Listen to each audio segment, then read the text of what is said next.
Donc, maintenant, j'ai le grand plaisir de recevoir Jonathan Durand-Folco.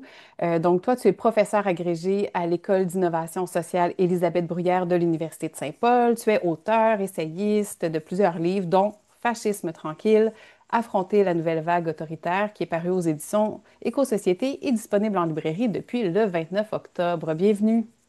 Bonjour, merci pour cette invitation. Ben, ça fait vraiment un grand plaisir. Merci à toi de prendre le temps avec nous.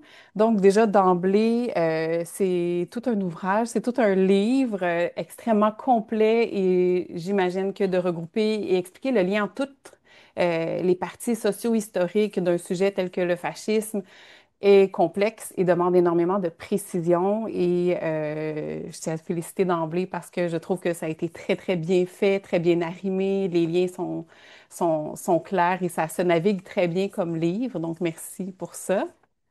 Et Merci beaucoup. je me demandais pourquoi ce livre et le sujet spécifique du fascisme que tu qualifies dans ton livre de maladie collective à un moment donné. Pourquoi ce Mhm. choix? Oui, en fait, mais j'ai choisi d'écrire ce livre durant une pause. Donc, moi, en tant que chercheur universitaire, on a parfois des congés sabbatiques qui nous permettent de faire nos recherches. Initialement, je voulais écrire sur la crise de la démocratie, la montée des courants autoritaires, des groupes d'extrême droite notamment. Donc, parmi cette grande nébuleuse d'extrême droite, pour essayer de définir qu'est-ce que ça veut dire, c'est des courants de droite identitaires qui remettent en question la question de l'immigration de masse, qui remettent en question le droit de certaines minorités, notamment, qui veulent rétablir un certain culte de la tradition Mhm. et qui remettent en question, de façon plus ou moins intense, certains principes de la démocratie libérale représentative. Et ça, à travers le monde, tant aux États-Unis, on a pu le voir avec la campagne de Trump notamment. Donc, j'ai commencé à écrire ce livre-là pendant la campagne électorale présidentielle des États-Unis. Je voyais tous les discours décomplexés, des appels à la déportation de masse, à des camps de détention pour les migrants. Et là, je me suis dit, cet alignement notamment de Trump avec Elon Musk, avec les grands géants de l'industrie numérique, était assez inquiétant. Du côté de l'Europe, beaucoup de choses qui se passent. Et du côté du Québec, on n'est pas à ce stade-là aussi Mhm. avancé. Mais on avait quand même, depuis au moins une année, beaucoup de discussions, de débats dans l'espace public sur l'immigration qui sera la source à la fois des baisses, du baisse du taux de natalité, de l'immigration qui causerait la crise du logement à 100%. On met en fait beaucoup de thèmes en fait qui sont repris par des groupes d'extrême droite ailleurs, reviennent notamment au Québec, mais sous une forme plus adoucie. Donc Mhm. le terme de fascisme tranquille m'est venu à l'esprit pour me dire, on n'est pas encore à ce stade-là extrême ici au Québec, heureusement. Mais avant qu'on s'y rende, il y a peut-être des stades préalables et des choses qui permettent à ces courants d'extrême droite, ces courants qu'on pourrait dire fascisants dans un processus, de s'enraciner dans nos imaginaires, dans Mhm. l'espace public et comment faire éviter qu'on soit rendu à un stade aussi extrême comme ce qui se passe du côté des États-Unis. Oui. Effectivement, c'est le moins qu'on peut se dire. Il y a comme une montée de cette radicalisation un petit peu partout. On le sent, on le voit dans l'espace public. C'est un mot qui est aussi souvent utilisé de manière très négative, à titre d'insulte, qui est parfois Mhm. lancé hors de son contexte et même de sa définition initiale. Et plusieurs, j'ai l'impression, ne savent pas vraiment ce que veut dire le fascisme. Comment est-ce que tu décrirais ce mot-là, ce concept-là en termes simples, si c'est possible? Oui. Oui, mais c'est une excellente question parce que je ne suis pas de l'école de pensée qu'il faut prendre les choses à la légère. C'est vrai que dans l'espace public médiatique, on voit entre autres dans les débats en ligne, parfois les gens ont la mèche courte, des débats Hmm. polarisés, et ça s'envoie des insultes assez rapidement. On traite quelqu'un qui n'est pas d'accord avec nous ou qui met juste en question certains principes en lien avec la gestion actuelle de l'immigration, puis on les traite, ah, vous êtes des xénophobes, Hmm. racistes, fascistes ou d'autres termes comme ça, péjoratifs pour discréditer l'autre. On voit aussi, par exemple, il ne faut pas oublier la même chose du point de vue des courants de droite et ou d'extrême droite. À propos de toute proposition qui est un peu conservatrice ou un peu critique de certains discours, on va qualifier les gens d'être contre la laïcité, contre le peuple, d'être des Hmm. woke, des totalitaires. On va utiliser beaucoup d'étiquettes aussi. Et je pense qu'il faut être prudent par rapport à ça. Hmm. Hmm. Ceci étant dit, au-delà des étiquettes, il y a quelque chose dans l'histoire qui a existé dans les années 20 et 30, 1920-1930 notamment, avec la montée, avec le premier régime fasciste de l'histoire, avec Benito Mussolini notamment. Donc, ça Hmm. avait Hmm. existé. Hitler notamment. Il y avait des courants d'extrême droite fascistes à travers le monde. Donc, cette période-là de l'histoire a existé. Je pense que tout le monde s'entend. Les historiens, les gens qui ont lu les livres d'école, en tout cas, ce courant-là a existé. Aujourd'hui, maintenant, à quoi on assiste, c'est quand même une certaine remontée de phénomènes politiques qui naissent dans la crise de la démocratie, qui partagent des liens de similarité avec ces Mhm. groupes-là, mais qui amènent des choses nouvelles aussi. Et là, il y a tous des débats dans l'espace public. Comment on fait pour définir ces phénomènes nouveaux qui évoquent peut-être des idées du passé, mais pour pas faire trop de amalgame, comme on dit, on Mhm. préfère prendre des précautions pour dire que voici quelqu'un qui est dans telle lignée politique, on veut pas lui donner cette étiquette-là. Donc, en Mhm. gros, ce que je dis avec beaucoup d'auteurs, d'historiens, des sociologues, des gens qui ont étudié la chose, c'est d'être plus précis dans les termes. En gros, il y a une chose qu'il faut dire, les courants d'extrême droite et cette étiquette-là qui permet de désigner des forces politiques de droite identitaire existent. Il y a des gens qui disent que ça n'existe pas l'extrême droite, mais Mhm. dans les faits, si on s'entend, si on prend le cas de la France, par exemple, certains courants partis comme le Rassemblement national en France, avec actuellement Jordan Bardella avant Marine Le Pen, Jean-Marie Le Pen avant, ce sont des courants d'extrême droite. Et le parti d'Éric Zemmour, par exemple, Reconquête, qui a été créé, est encore plus à droite. Donc, c'est comme la frange droite de l'extrême droite, on pourrait dire. Mhm. Ces courants-là existent. Et là, comment est-ce qu'on définit ces groupes-là? C'est des groupes historiquement qui sont très nationalistes, Mhm. mais c'est pas juste ça, parce que le nationalisme en tant que tel peut être tant de centre, de gauche que de droite. Il peut y avoir un nationalisme conservateur comme ce qu'on a au Québec, mais les courants d'extrême droite vont plus loin. Donc, c'est un nationalisme conservateur auquel s'ajoutent d'autres choses. Et ce qui se surajoute, c'est une remise en question de certains principes de la démocratie représentative libérale, du droit des minorités, qui va avoir un pouvoir exécutif fort, qui dit non seulement il faut faire une baisse drastique des seuils d'immigration, mais on est même prêt parfois à dire qu'il faut déporter en fait des immigrants ou des gens qui sont en trop, qui sont des menace existentielle pour la survie du peuple. Et dans les Mhm. courants d'extrême droite, il y a certains discours, certains mythes qui circulent avec cette idée, par exemple, du grand remplacement, qui serait une genre de complot des élites économiques politiques qui voudraient remplacer les peuples blancs ou européens par des peuples issus du sud global, de pays africains, arabes ou autres. Donc, on se sent en quelque sorte envahi par les immigrants. À l'époque, on disait les immigrants volent nos jobs. Aujourd'hui, on dit davantage ils prennent nos logements, ça Mhm. affaiblit les services publics. Il y en a trop, c'est source de criminalité, notamment chez les jeunes. Donc, il faut absolument affronter ça. Et c'est des groupes aussi qui vont, puis là, c'est la nuance à amener, on va dire souvent, mais on peut pas dire que c'est de l'extrême droite ou c'est du fascisme, par exemple, parce que ces groupes-là participent au jeu électoral. Donc, ils sont présents Mhm. parfois dans le Parlement. Donc, on dit, ces groupes-là acceptent les règles du jeu de la démocratie représentative. Oui, mais ce qu'il faut ajouter, puis l'autre critère, c'est qu'ils jouent le jeu démocratique parlementaire, mais une fois au pouvoir, qu'est-ce qu'ils font? Ils remettent en question certains principes de la Constitution, des droits et libertés individuelles notamment. Et ils vont aussi attaquer la liberté d'expression, les universités, les universitaires, les scientifiques, les gens qui pensent pas comme eux. Et du côté de la Hongrie, par exemple, avec Viktor Orban, il y a le premier ministre, en fait, que lui-même a utilisé l'expression de démocratie illibéral, c'est-à-dire contre le Mhm. libéralisme. Donc, lui se fait élire élection après élection, mais c'est un régime semi-autoritaire et c'est exactement ce qu'on peut voir apparaître du côté des États-Unis et les Oui. différents courants d'extrême droite entre eux se parlent entre eux. Javier Milei en Argentine Mhm. a des liens avec Elon Musk, qui a des liens avec l'AfD, donc Alternative für Deutschland en Allemagne, qui est un parti d'extrême droite, qui a des liens avec le Rassemblement national. Ces gens-là, comme des groupes de gauche à travers le monde se parlent entre eux, des groupes d'extrême droite à travers le monde se parlent aussi, s'échangent des stratégies.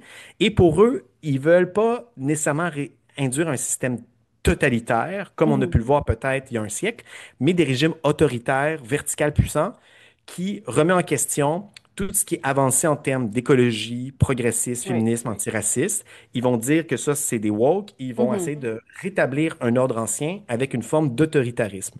Donc, Mhm. c'est ça, comment je définirais, je ne l'ai pas dit en une phrase, mais c'est quoi un peu ce courant-là Oui. d'extrême droite Mhm. fascisant de notre époque qui est en train de prendre place.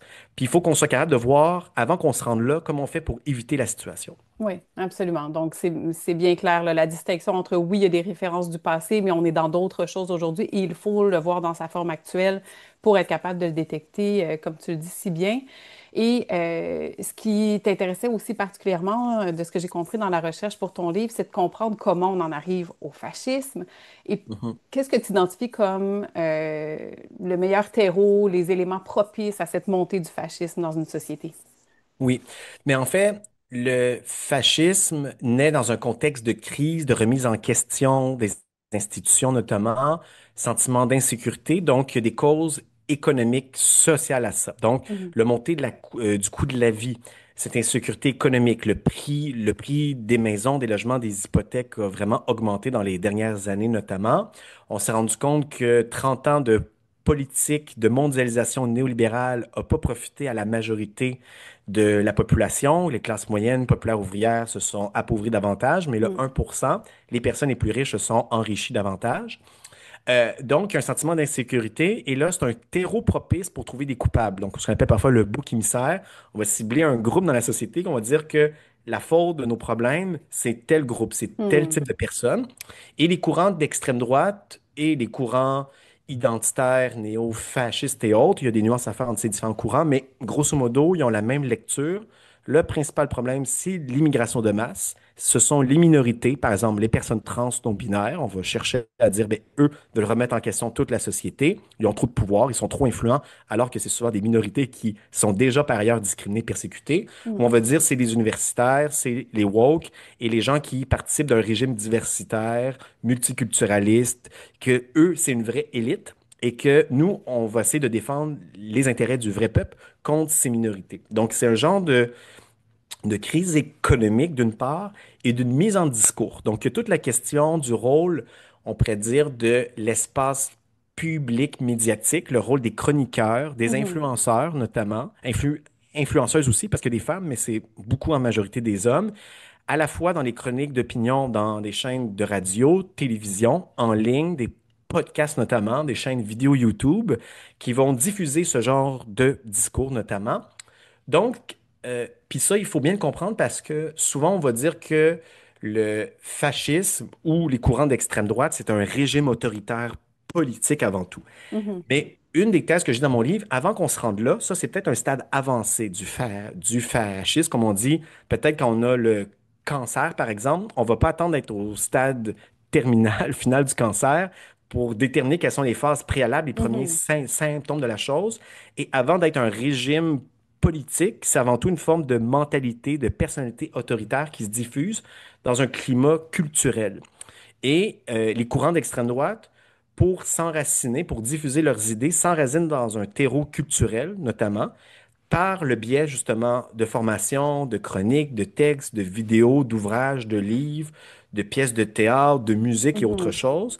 Et c'est à travers ça, et à travers aussi les disputes, les chicanes autour des enjeux dits culturels, par exemple le port du voile ou le théâtre ou l'appropriation culturelle, qui sont à la fois des lieux de lutte pour des idées, tant par des courants de gauche, progressistes, que par des courants de droite, il va y avoir des chicanes. Donc, les toilettes mixtes, par exemple, qui vont Mhm. soulever les passions.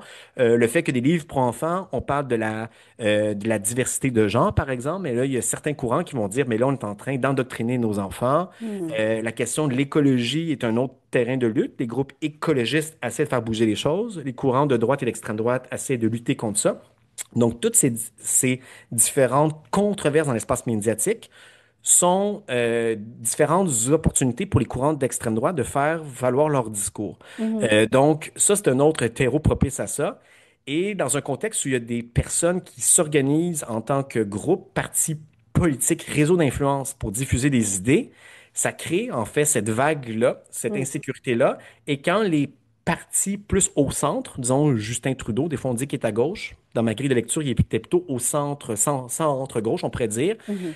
perdent de leur influence, leur pouvoir par usure du pouvoir, ou quand les partis de gauche, de leur côté, ont moins d'influence aussi pour d'autres raisons.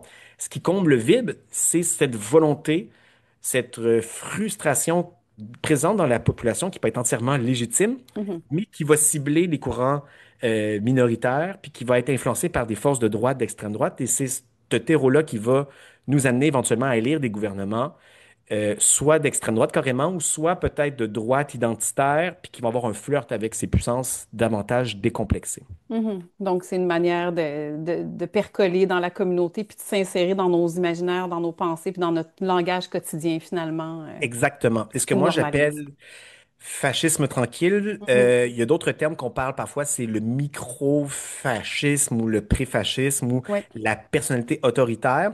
c'est à la fois un mélange d'attitudes qu'on peut avoir face à certains enjeux, des réflexes au niveau intellectuel, mental, Mhm. diverses émotions aussi. Puis là, ce que je dis dans un des chapitres du livre, les diverses émotions qui font alimenter en fait cet esprit-là, c'est la peur, notamment un sentiment d'insécurité, mais la peur qui va être dirigée cette fois-ci contre les étrangers, les immigrants, Mhm. les minorités. Il y a le ressentiment à l'endroit de certaines élites, notamment. Il y a d'autres affects aussi. Il y a aussi un effet qui est plus positif, qui est une forme d'amour qu'on peut avoir, mais Mhm. l'amour de la nation, qui est un sentiment qui est en soi entièrement légitime. Le fait d'aimer son peuple, d'être fier de qui on est, de fier de sa nation comme telle, c'est quelque chose qui, d'après moi, pose aucun problème. L'enjeu, c'est lorsque cet amour de la nation devient exacerbé à un tel point que toute personne qui critique moindrement la nation est vue comme un traître ou une forme Ouais. d'ennemi de la nation. Et on vient tellement aimer sa nation, une vision étroite de celle-ci, que les personnes qui viennent se joindre à nous, on dit soit que vous êtes une menace ou devez être assimilé à nous et faire exactement comme nous, sinon Mhm. vous n'êtes pas des vrais Québécois, par exemple. Ouais. Donc, cet amour de la nation est à prendre avec des précautions. Je pense que c'est un sentiment qui peut être noble, mais qui peut être récupéré, instrumentalisé par les forces Mhm. d'extrême droite pour en faire un puissant levier émotionnel, puis diriger cet amour de la nation contre tous ceux et celles qui seraient des gens qui n'aiment pas la nation comme telle. Et on Mhm. a vu, en fait, le genre de discours comme ça par le premier ministre du Québec, François Legault, lorsqu'il a dit, par exemple, c'est quoi un woke? C'est quelqu'un qui n'aime pas le Québec. C'est quelqu'un Mhm. qui n'aime pas la laïcité, qui Ouais. n'aime pas ça. Ce sont ces gens qui haïssent le Québec. Donc, on dépeint les woke comme des ennemis de la nation. Et Mhm. la division entre un nous et un eux se fait sur cette base-là, en fait. Ouais. Donc, c'est ça qui est un autre levier qui est psychologique, on pourrait dire, Mhm. qui sert de terreau à ce courant. Et là, tout à l'heure, tu parlais, par exemple, de l'intégration d'une terminologie ou en tout cas d'un discours sur les médias sociaux, dans les chroniques, à la radio. Et là, tu as dédié un chapitre entier à l'analyse du chroniqueur, sociologue et essayiste Mathieu Bock-Côté, qui n'est pas passé inaperçu d'ailleurs. Pourquoi est-ce que tu l'as choisi lui plutôt qu'un autre? Mhm. Mais en fait, je dirais ouais, d'une part, ce n'est pas le seul chroniqueur conservateur impliqué dans cette dynamique d'une construction d'une droite conservatrice et identitaire et qui va lui-même aussi qualifier de droite décomplexée. Mhm. Donc, autre façon de dire une droite radicale, donc il n'a plus peur d'assumer le conflit. Là, je le cite directement dans son ouvrage de 2019, L'Empire du politiquement correct, où Mhm. il dit qu'il faut créer une sorte d'alliance entre les droites conservatrices et les droites populistes, donc terme qui sert à désigner, sans le dire, des courants d'extrême droite que j'ai dit plus tôt. Lui, il veut faire une grande synthèse, une sorte de coalition des droites entre elles. Mhm. Euh, et en fait, j'ai dédié un chapitre important d'une part par son influence médiatique énorme, à la fois du côté du Québec initialement, lorsqu'il a commencé comme chroniqueur, à être invité dans différentes tribunes médiatiques, écrire des lettres ouvertes ou ainsi de suite. Au début, ce que je dis dans ses premiers livres, donc j'ai lu l'ensemble de ses livres, sauf le tout dernier ouvrage qui vient juste de paraître actuellement. Au début, je le considère, et il est considéré comme étant un conservateur, au sens strict du terme, fort du Mhm. terme, entièrement légitime. Et pour moi, j'ai aucun problème à discuter avec des conservateurs. C'est pas des positions avec lesquelles j'adhère. Je suis en désaccord. On peut se critiquer, débattre, argumenter. Il y a des points Mhm. avec Mathieu Bocoté avec lesquels je suis entièrement d'accord avec son analyse du libéralisme et certains écueils du multiculturalisme, par exemple. Ça, je trouve qu'il y a des bonnes critiques. Mais par la suite, entre le Mathieu Bocoté, on pourrait dire de la fin des années 2000, début 2010, et par la suite, dans ses autres ouvrages, on a vu un glissement progressif où il Mhm. cite davantage d'auteurs qu'on peut appeler réactionnaires, dont Éric Zemmour notamment, Ouais. et d'autres auteurs intellectuels français qui, là, eux, dans leur cas, sont des auteurs d'extrême droite. Et lui Mhm. sert en quelque sorte de courroie de transmission, de mise en dialogue de ces droites plus modérées et de ces droites extrêmes. Il importe ces idées-là au Québec notamment. Et là, ce qui se passe actuellement, comme on a pu le voir, il est devenu en fait animateur à l'émission d'abord l'info. Là, il faudrait que je retrouve ou qu'on me cite mal, mais une Oui. émission sur la chaîne CNews, qui est une chaîne considérée en France comme étant une chaîne de télévision de droite radicale, voire d'extrême droite. Et il a pris la place d'Éric Zemmour, que lui s'est présenté dans l'action politique comme telle. Mm. Et là, Mathieu Bocoté a un discours de droite décomplexé qu'en France, en fait, plusieurs médias français trouve Mathieu Bocoté qu'il a exactement le même discours que les courants d'extrême droite de son côté, alors qu'au Québec, il a un ton peut-être, ou ici au Québec, vu qu'on n'a pas d'extrême droite en termes d'organisation politique officielle, c'est Mhm. comme si la catégorie d'extrême droite n'existait pas au Québec comme telle. Ouais. Donc, ce que je dis, Mathieu Bocoté, ce qu'il fait, lui, je le cache. Puis dans le livre, je suis assez prudent quand même. Je dis, ce n'est pas un fasciste. Il veut pas démolir l'État de droit. Il ne veut pas Mhm. instaurer un système totalitaire. Ouais. Quoique lui, ce qu'il dit, c'est que la gauche est déjà au pouvoir et que la gauche est déjà totalitaire et que nous vivons déjà dans un système totalitaire. Ce qui est un peu, pour moi, un peu extrême parce qu'on voit qu'on ne vit pas dans un système de gauche, mais du moins, on peut avoir des débats sur ça. Mais Mhm. pour lui, on vit déjà dans un système totalitaire. Et puis, lui, ce qu'il fait, c'est qu'il joue de court-transmission des idées de droite radicale en France et au Québec. Il se sert aussi de certaines controverses du côté de la droite américaine des États-Unis et il importe des controverses issues des États-Unis vers le Québec, vers la France pour dire il faut agir de façon préventive parce que regardez aux États-Unis où ils sont rendus, c'est rendu la guerre civile. Regardez en Europe avec la ghettoisation, les problèmes de l'immigration. Il faut avoir des lois fortes de contrôle de l'immigration. C'est une noyade démographique. On va disparaître comme peuple. Donc, c'est les thèmes qui introduit.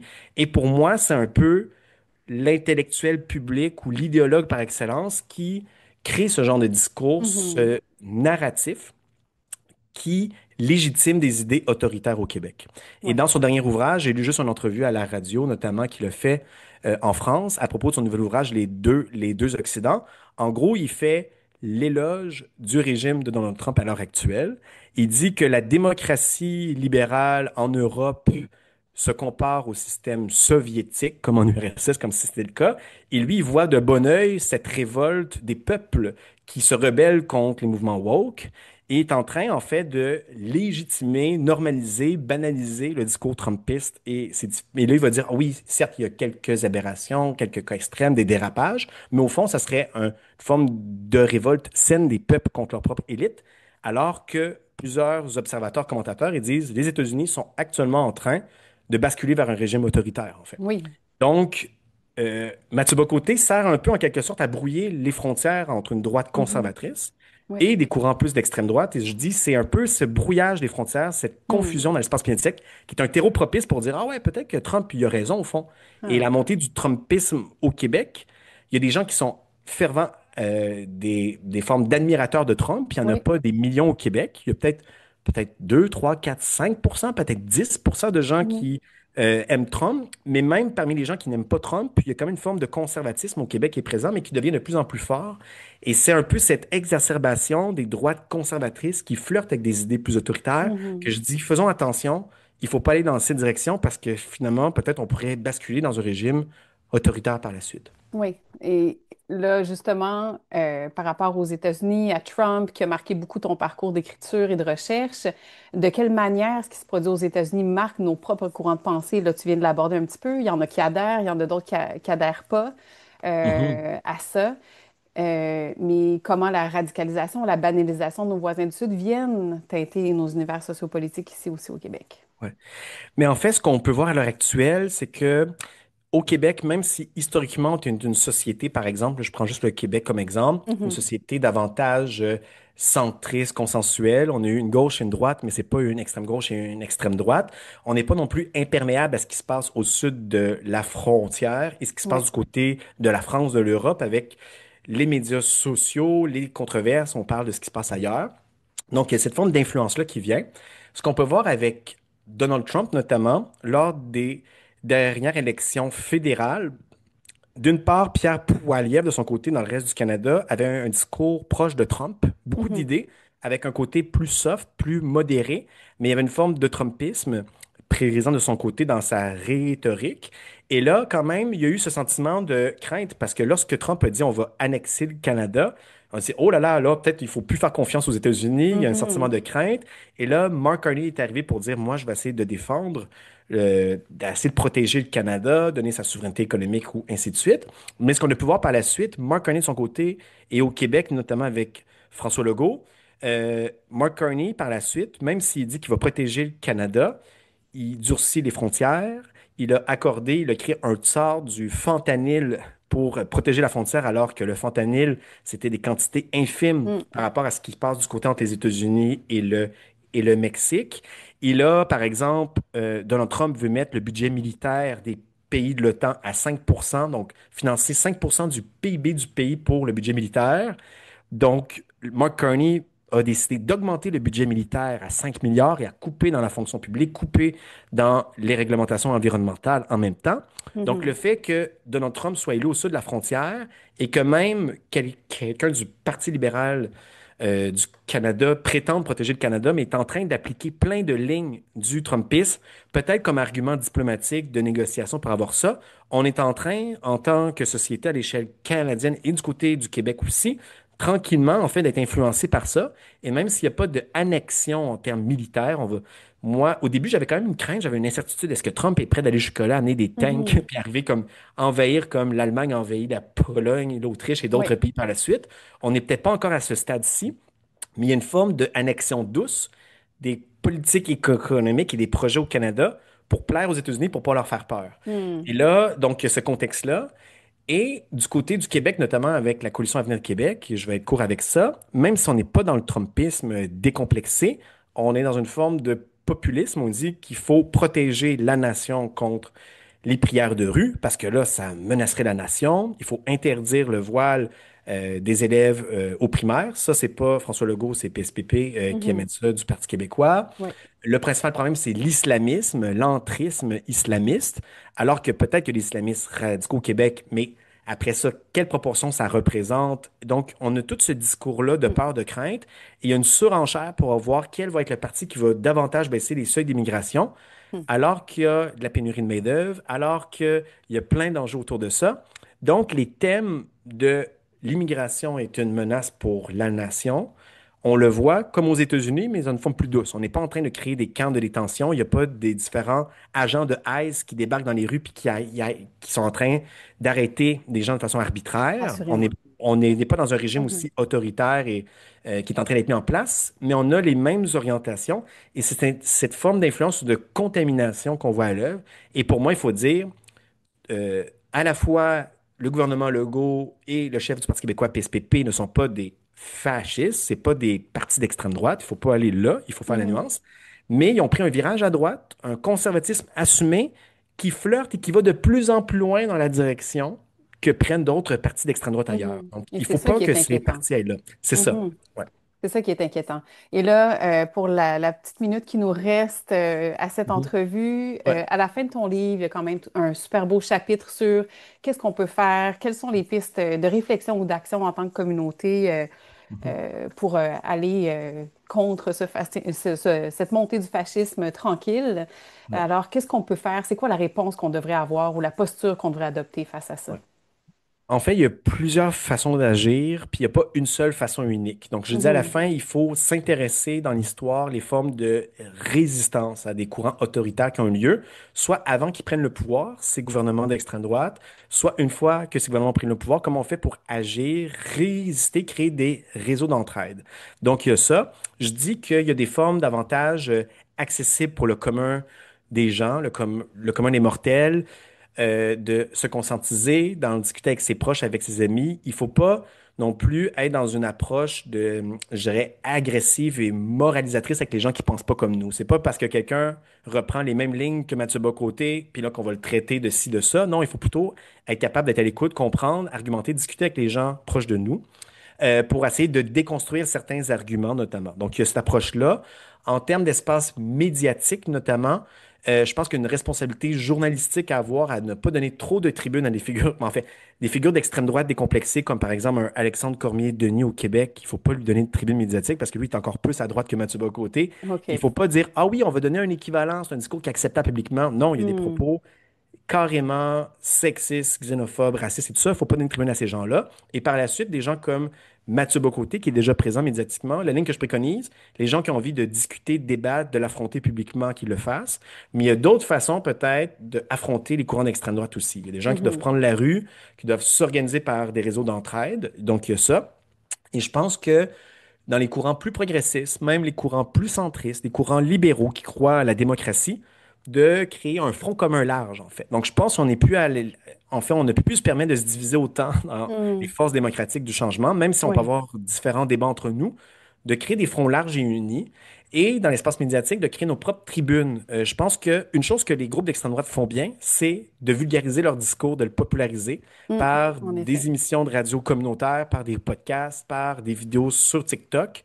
Je pense que les forces de gauche qui ont envie de le faire, plusieurs voix. Donc, il ne va pas avoir un seul chef de ce groupe-là, une pluralité de discours, puis arriver avec des contre-discours d'autres types d'imaginaires. Hmm. Et le dernier point que j'amènerais, c'est l'idée de dire il faut aussi être capable de recadrer le discours général, dire que le problème, c'est pas les immigrants, c'est par exemple l'oligarchie, le 1%.